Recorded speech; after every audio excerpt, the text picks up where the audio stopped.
মহিলা না, পুরুষেরা কেন মহিলার কথা হাত দিবে? এটা বিচার আপনারা করবেন। আর এমন করে কেন মারামারি করে মহিলার কথা পুরুষেরা হাত দেয়? এর কারণটা কি হাত দেওয়ার?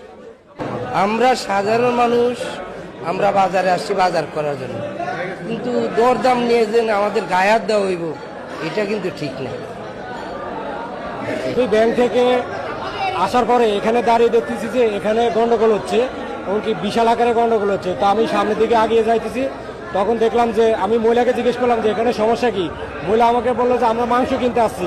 মাংস কিনতে আসার পর এক পর্যায়ে আমাদের সাথে সামান্য কথা কাটাকাটি, এক পর্যায়ে আমার নিজের চোখের সামনে মাংস বিক্রেতা যেভাবে ওই মহিলা কাস্টমার এবং মহিলা কাস্টমারের সাথে যে ছেলেটা ছিল ওকে যে বেধড়কভাবে মারছে, ওখানে আমি নিজেও প্রতিবাদ করছি, এমনকি আমি কিছু ভিডিও করছি। ভিডিওগুলো আমার এখানে প্রমাণ সহ আছে। তাদের বিষয়ে আমরা হামলা করি নাই। ওনারা মাংস নিচে 2 কেজি মাংস এখনো প্যাকেট করা আছে, ঠিক আছে। ওনার মাংসটা কাটে নিয়ে প্যাকেট করার পরে হাঁটা বাড়িছে যে গোস্ত ভালো হয় না। ঠিক আছে, আমি ছিলাম একটু দূরে দাঁড়ানো, যে ভাই ভালো না হলে তুমি বলো কোনটা চেঞ্জ করে দেওয়া লাগবে। এই কথার পরে ওই ছেলে বলতে তুই কি মাছ থাম তোরে বলতে হইব। পর সাথে সাথে আমার এই জায়গায় ঘুষি প্রথম অ্যাটেক, পরে যখন ওরা কলা বেঁধে তুই আমার ঘুষি মারলি কা।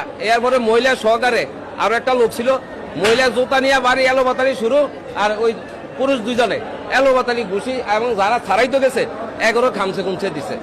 ও এখন মারার মতন না, মহিলা বাচ্চাটাও মারছে, বুঝতে লিয়া বলে